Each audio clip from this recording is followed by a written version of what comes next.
The story isn't here for shock or views. It's here so we learn from our characters' mistakes and don't repeat them ourselves. The crystal flute in Claire's hand caught the overhead lights as she stepped onto the small riser near the head table, her red satin dress tight at the waist, her voice ringing through the mic like she owned the room. And she did, in a way. Senior brand director at Foster & Wynn, the biggest promotion of her career, and this was her night to shine. I stayed near the bar, like we'd agreed, half shadow, half support. My job was to nod politely when she called me up to introduce the nonprofit. 5 years of late nights, grant battles, and social impact launches distilled into one neat spotlight. She'd said she wanted to highlight it. Instead, she raised her glass and said, "You know, it's funny how some people chase passion projects their whole lives instead of, real careers." Laughter cracked across the ballroom like dropped glass. I blinked. That's all I did. Blinked, then held my flute steady as her voice climbed. "Anyway," she went on, tilting her head with that smile she used in pitches, "I've moved on. I don't really have time for that kind of thing anymore." A few heads turned toward me. A few didn't. The rest just laughed like she'd landed a solid punch. I didn't move, just sipped the sparkling water, lime wilted on the rim. If you're still listening and any of this feels uncomfortably familiar, hit like and subscribe. Most people just listen in silence, but that one click tells the team these stories matter. The host didn't call me up. No one asked why I wasn't part of the closing photo. I waited until the applause started again and walked out through the side exit. The metal push bar clicked softly behind me. No slammed doors, no bitter words, just one man, in a dark coat, walking past valet with nothing in his hands but a folded place card that said, "Claire +1." On the ride home, I rolled the window down. The wind off the East River cut sharp across my collar. I didn't feel it. My phone buzzed once, her calendar alert for our engagement dinner the next night. I deleted it, then turned the phone off and dropped it in the glove compartment. Inside her condo, the lights were still on. I walked past the shelf she'd filled with her team's awards. One had a photo tucked behind it, her and me at last year's benefit gala, arms around each other, grinning like we believed in permanence. I didn't take it, I didn't touch a thing. I just placed the ring box on her sink. No note, no explanation, just the box, closed, centered between her toothbrush and her curling iron.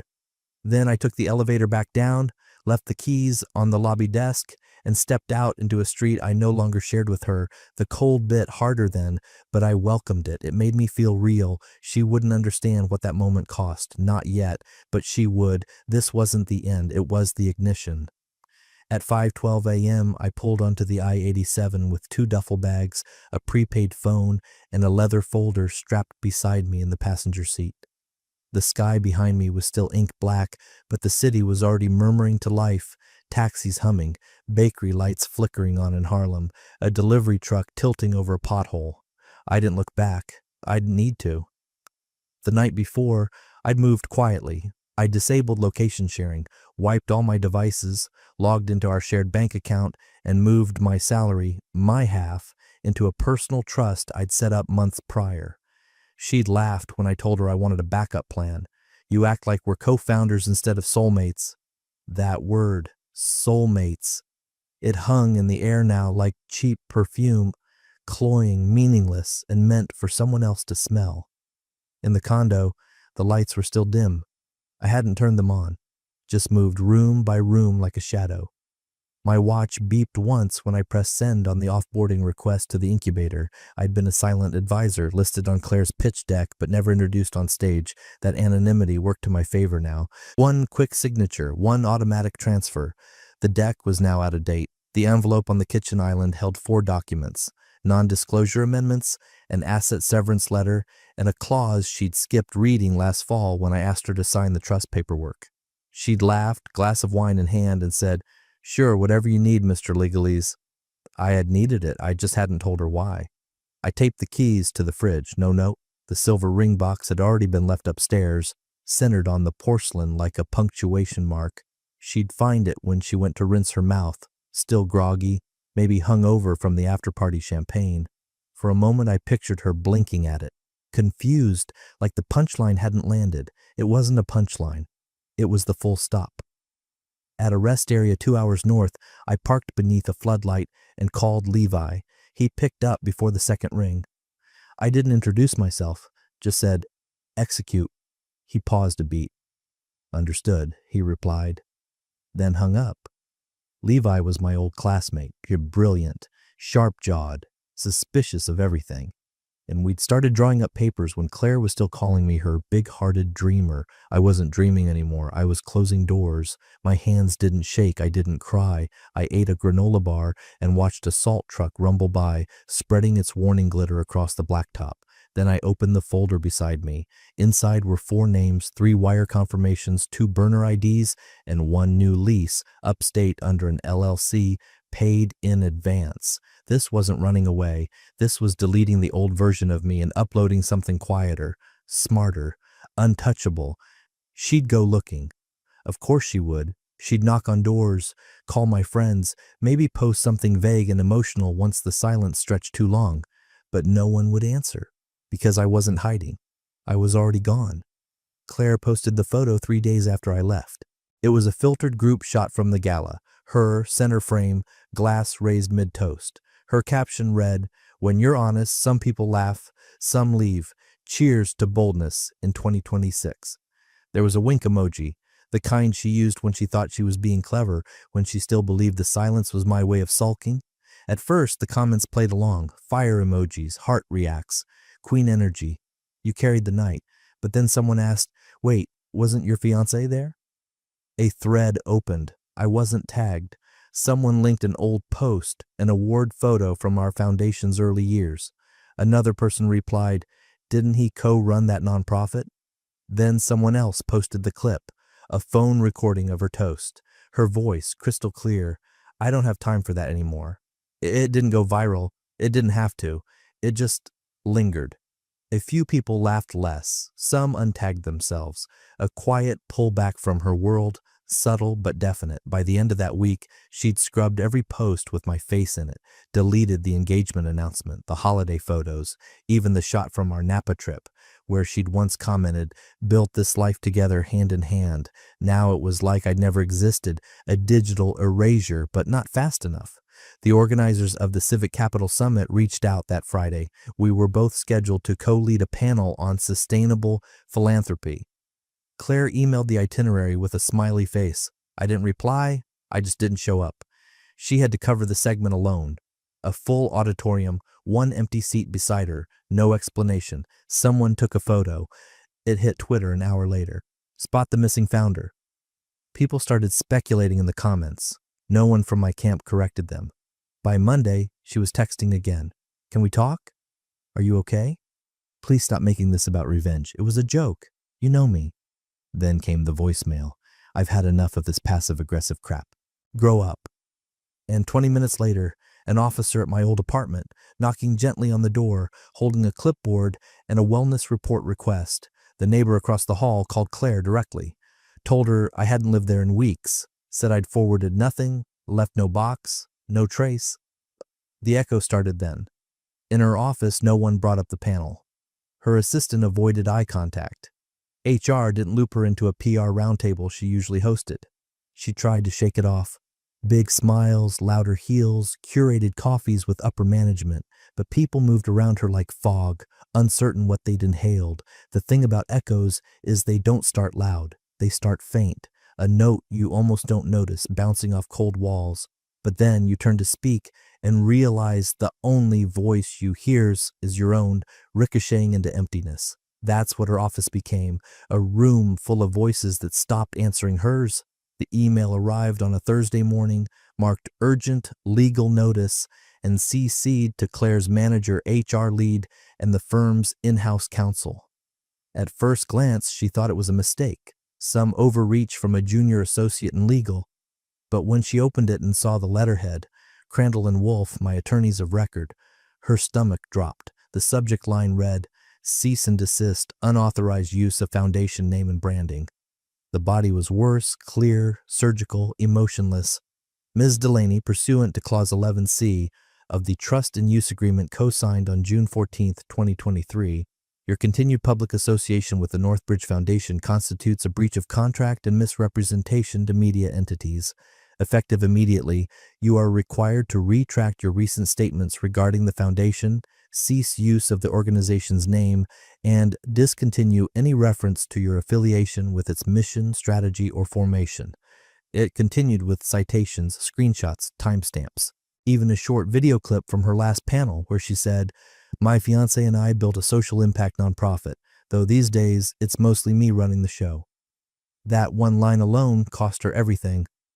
She stormed into HR's office with the letter printed and trembling in her hand. "This is absurd," she hissed. "It's my story too. I was there. I pitched half those grants." Janine from HR didn't blink. "Did you sign this?" she asked, rotating her monitor to show the scanned trust document. There it was. June 14th. Claire's signature, 2 lines below mine.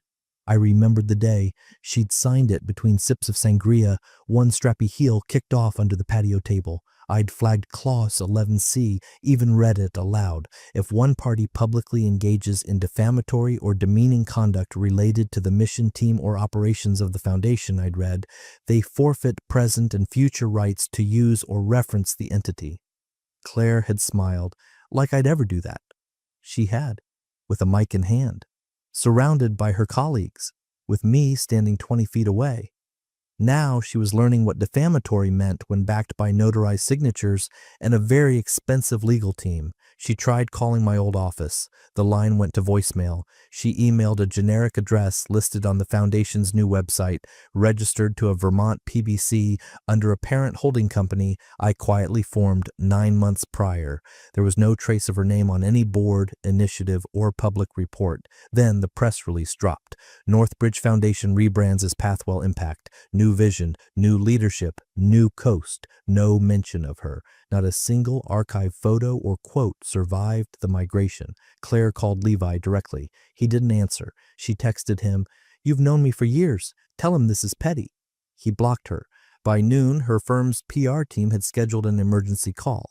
The reporter she'd spoken to last week, pitching a thought piece on women who build with their partners, had reached out again, this time with questions about legal ownership, contract breaches, and a potential ethics review. She went pale. The very thing she had once mocked as a passion project had outgrown her, turned inward, and closed every door with her name on it. It wasn't vengeance, it was architecture, and she'd never bothered to read the blueprints. She started with Nathan, my best friend from undergrad, the one who helped me build the pilot program that eventually became Northbridge. He used to call Claire the lightning rod. Part compliment, part warning. She texted him, "Hey, I know things are weird, but can we talk?" No reply. 2 days later, she emailed again. Still nothing. She opened our old group thread, me, her, Nathan, and Brianna from the early days, and saw it was renamed. Just 2 names now. No history, no trace, like we'd never been afore. She tried Dr. Leland next, my mentor from law school, a quiet man, fond of black coffee and marginal notes. Claire once referred to him as a second dad. He'd sent us a bottle of port when we got engaged. Now, when she called his office, the receptionist put her on hold, then came back with a clipped answer, "He's on sabbatical." "Until when?" Claire asked. "Indefinitely," the voice replied, then ended the call without another word. The silence began to spread like a fog, thick, but somehow empty. She DM'd my co-founder Maya on Instagram. "Please tell me he's okay." Maya read the message and didn't reply. Claire refreshed the app for an hour, watching the scene marker stare back at her. That night, she poured a glass of wine and called my sister, Olivia. Voicemail. She tried again. Nothing. She tried once more and left a message, voice trembling just enough. "Liv, please, I just need to know what's going on. Everyone's shutting me out, and I didn't think he'd take it this far." She ended the call and waited. No one called back. That Friday, at Foster & Wynn's quarterly mixer, Claire overheard her manager mention a new hire at Callahan Group, where I used to consult on impact frameworks. "He came from that nonprofit team," the manager said. "Real surgical mind. Quiet type." Claire stepped closer. "Who?" she asked too quickly. Her manager blinked. "Someone from your ex's circle, I think." Noah something? Claire set her drink down.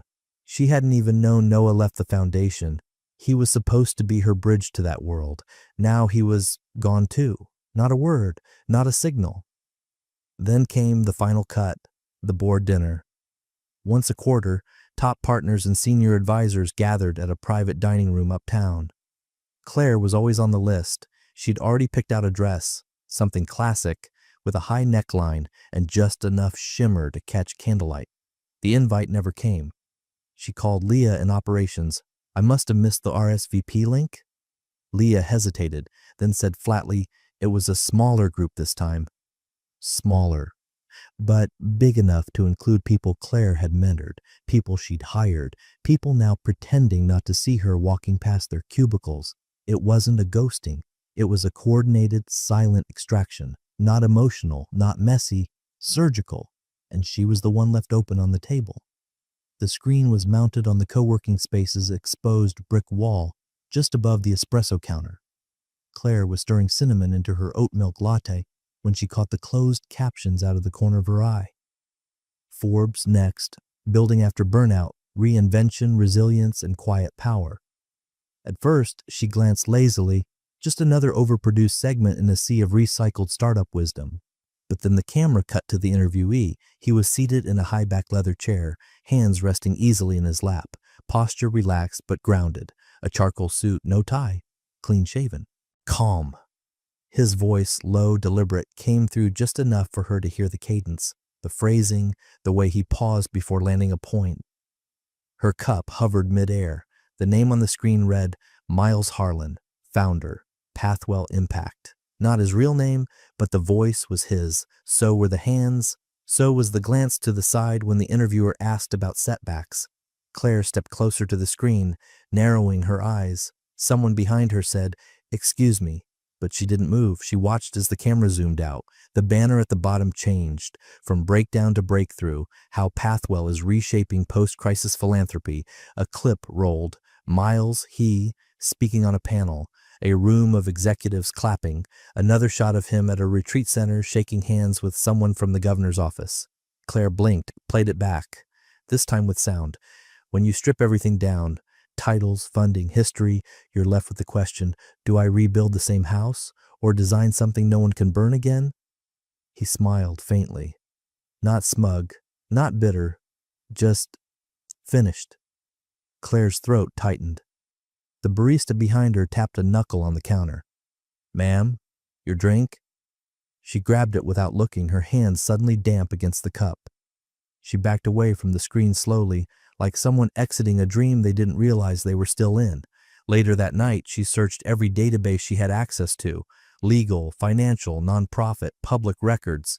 Nothing under his real name. No hits connecting Miles Harlan to Claire Delaney or North Bridge or any past life. It was as if he'd been born 3 years ago with perfect credit and institutional backing. She found a site for Pathwell Impact. Scrolling through the team page, she paused on his new headshot. Stronger jawline now. Shorter hair. The same eyes. But something behind them was gone. The part that used to light up when she walked in the room. Claire sat on the floor of her apartment, cross-legged, laptop glowing in the dark. He hadn't disappeared.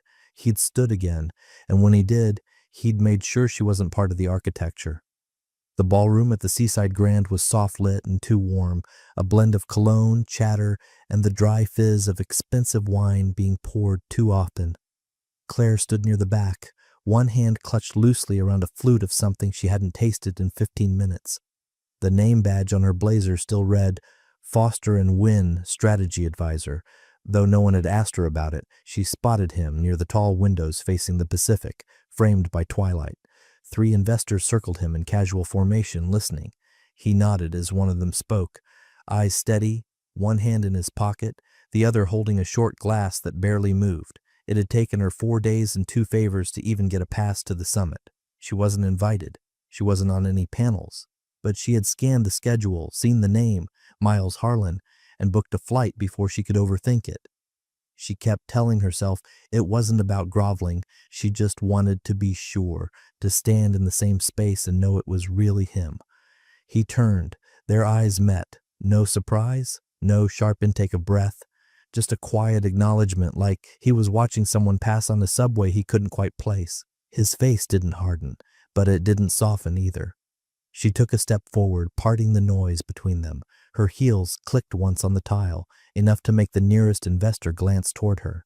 She waited for him to dismiss them. He didn't. He held his place in the circle. She was the one intruding now. Still, she approached. "You look different," she said. His gaze stayed steady. "You don't," he replied. Then he turned back to the group. There was no cruelty in it. That's what shook her. He wasn't cold. He was done. The conversation resumed around him like she hadn't been there. One of the investors made a joke about regulatory loopholes in Arizona. Laughter. Ice clinking in fresh glasses. Claire stood for another minute, maybe two, waiting for something. An afterthought, a glance, even a shrug. But he didn't turn back. The man she used to know had become a version that no longer included her. Not with anger, not with bitterness, simply with absence. She wasn't someone he remembered. She was someone he'd erased. She left the ballroom before dessert. The next morning, Claire showed up early. She hadn't planned to, but the memory of his face the night before, still unreadable, made sleep impossible. She sat in the fourth row of the South Conference Hall, arms crossed tightly over her tablet, watching the room fill. The stage was simple. 2 chairs, a low table, and a screen behind them projecting Pathwell Impact, what comes after survival. The moderator opened with warm praise, then brought him out. Miles walked with that same unhurried precision she remembered from before, only now it carried a weight she couldn't name. He greeted the audience, nodded to the moderator, and began to speak, not about failure, not even about rebirth, but about blueprint. "We don't rebuild from pain," he said, voice even. "We rebuild from what we've learned through it. Pain's just the architect that hands you the pencil." The room hung on every word.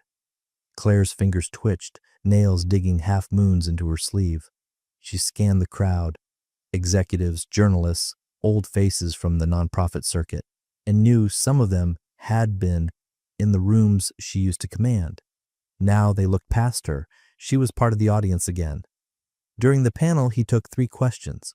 One on structural transparency, one on cross-sector models, one on mental stamina.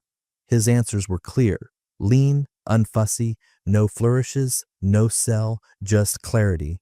Then came the Q&A. Claire didn't wait for the mic to come to her. She walked straight to the center aisle, heels clicking across the carpet, and stood tall at the open mic. Some heads turned. A few whispered. He saw her. She didn't flinch. Not this time. "Do you believe people can change?" she asked. The silence that followed was immediate and sharp. Miles looked at her.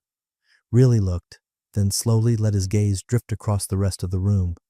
Panelists, reporters, donors, witnesses. He didn't ask her to clarify, didn't shift in his seat.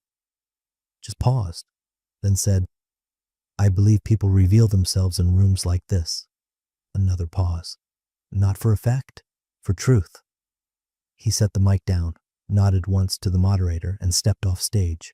No answer, no confrontation, no closure. Just a man walking past applause, past memory, past her. Claire didn't move. The audience did. One by one they stood. Not for her, for him.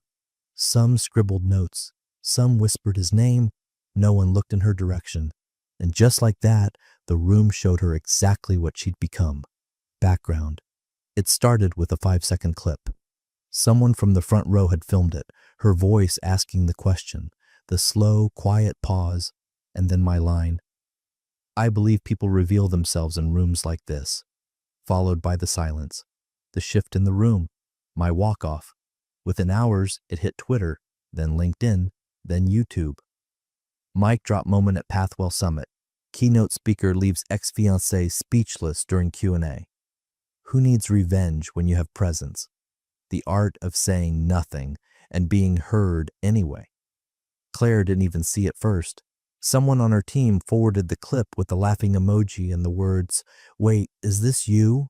She clicked the link and watched it unfold in brutal HD, her voice on replay, her question turned inside out, her face in the frame just long enough to catch that flicker of hope. "Oh, before it vanished. By day 2, the clip had 1.6 million views. By day 4, it was in every startup roundup and nonprofit leadership blog on the internet. Forbes reposted the full panel. Wired called it "The Moment a Movement Found Its Posture." Tech Ethic did a write-up titled "From Ghosted to Global: How Miles Harlan Became a Model of Quiet Authority." Claire's inbox filled with old colleagues checking in, not so subtly distancing themselves. Foster & Wynn's social team quietly untagged her from the original gala photos. One junior associate removed her name from their mentorship slide altogether, so she fought back the only way she knew how: narrative. She launched a podcast, Reclaiming the Mic, it was called. The trailer opened with slow piano chords and her voice pitched low for gravitas. Everyone's talking about one moment, but what if there's more to the story? What if the silence isn't noble? It's strategic. She leaned into it, tried to spin her own redemption arc. No one bought it. Reviews were savage. Blame masquerading as introspection. More self-promotion than reflection. Should have left the mic alone. The 4th episode didn't even crack 4,000 plays. She hadn't just misread the room, she'd forgotten who the room now listened to. Meanwhile, Pathwell's donations tripled. New grant partners emerged. The board I built from scratch expanded into the international space. I never responded to press inquiries about the moment. Never posted a quote, just kept working. Claire gave one more interview, a last grasp at dignity on a podcast that billed itself as Raw Conversations for Complex Women. When asked about the viral video, she scoffed and said, "Cancel culture loves a man who disappears just long enough to seem wise." But no one clipped the episode, no one shared it, because by then the story had already moved on without her. And the career she once mocked across a ballroom had become the one people whispered about in hallways and boardrooms. Not hers, not anymore, mine. It was a marble and glass atrium in Tribeca. Clean lines, muted jazz, names that opened doors and wrote 6-figure checks without blinking. The Pathwell Winter Benefit had no press, no PR blasts, just a short list of key allies, supporters, and silent champions. I kept it that way on purpose. The lights were low, the bar unbranded. Each table had a single white orchid and a linen place card, handwritten in navy ink. I was standing near the mezzanine rail greeting an old friend from Vermont when I felt it. A shift in the room, a static pull behind my left shoulder, like a presence trying too hard not to be noticed. I turned slowly. She was standing near the sculpture installation, half in shadow, fingers curled around a glass of Pinot she hadn't touched. Her dress was simple, black, designed to disappear. Her eyes were locked on me, Claire. She looked thinner, not unwell, just smaller somehow. Or maybe I'd simply outgrown the dimensions where she still fit. For a second, neither of us moved. She took one breath, then started toward me. Slow steps, calculated grace. The crowd parted, unaware. When she reached me, she didn't smile, and just stood close enough that the words didn't carry. "You could have warned me," she said quietly, searching my face for something. Sympathy, maybe. Recognition. A trace of the man who used to write grant proposals at her kitchen table. I didn't offer any. I raised my glass. "I did," I said. Nothing more. Then I turned. Not dramatically, not cruelly, just finally. To my right stood Eleanor Shepard, Pathwell's newest board member and our largest donor to date. I greeted her with a nod and slipped into the next conversation, letting the past recede like bad weather behind glass. Claire stood still for a long moment. I never looked back to see how long. By midnight, she was gone. And that was the last time she ever saw me. No angry letters, no second chances. Just one quiet sentence remembered forever, and a door that stayed closed. Not slammed, locked.